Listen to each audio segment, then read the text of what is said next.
अस्सलाम वालेकुम व्यूवर्स, उम्मीद करता हूँ आप सब खैरियत से होंगे। आज मैं आपके लिए एक और न्यू वीडियो के साथ हाजिर हुआ हूँ। वीडियो की तरफ जाने से पहले मैं आपसे गुजारिश करूँगा, जो मेरे चैनल पे न्यू हैं काइंडली मेरे चैनल को कर दें सब्सक्राइब, बेल आइकन को कर दें ऑल पे, ताकि आने वाली तमाम इन्फॉर्मेटिव वीडियोज़ आपको मिल जाएँ।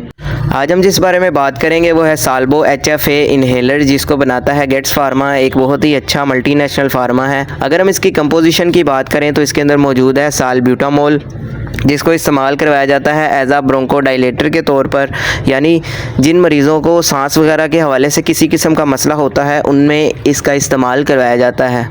सबसे पहले अगर हम बात करें तो इसका इस्तेमाल करवाया जाता है एज़मा पेशेंट्स, यानी दमे के मरीज़ों में इसका इस्तेमाल करवाया जाता है। इसके इस्तेमाल से ये होता है कि उनको सांस लेने में आसानी पैदा हो जाती है। इसके अलावा जो लोग खांसी का शिकार होते हैं, वक्ती तौर पर आराम देने के लिए डॉक्टर जो हैं दूसरी मेडिसिन के साथ इस इन्हेलर का इस्तेमाल करवाते हैं ताकि सांस जो है उनको ठीक से आ सके।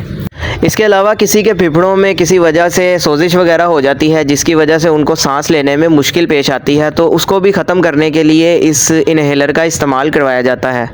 इसके अलावा अगर आप इसका इस्तेमाल करना भी चाहते हैं तो मैं आपसे यही कहूँगा कि सिर्फ़ और सिर्फ अपने डॉक्टर के मशवरे के साथ इस्तेमाल करें, ताकि बाद में आपको किसी भी किस्म का साइड इफ़ेक्ट देखने को ना मिले। तो मैं उम्मीद करता हूँ कि ये आपको मेरी वीडियो पसंद आई होगी। वीडियो पसंद आई हो तो वीडियो को लाइक लाजमी करें, शेयर करें और चैनल को सब्सक्राइब लाजमी करें, ताकि आने वाली तमाम इन्फॉर्मेटिव वीडियोज़ आपको मिल जाएँ। वीडियो के हवाले से किसी किस्म का सवाल हो तो आप कमेंट सेक्शन में पूछ सकते हैं। अपना ख्याल रखिएगा। अल्लाह हाफिज़।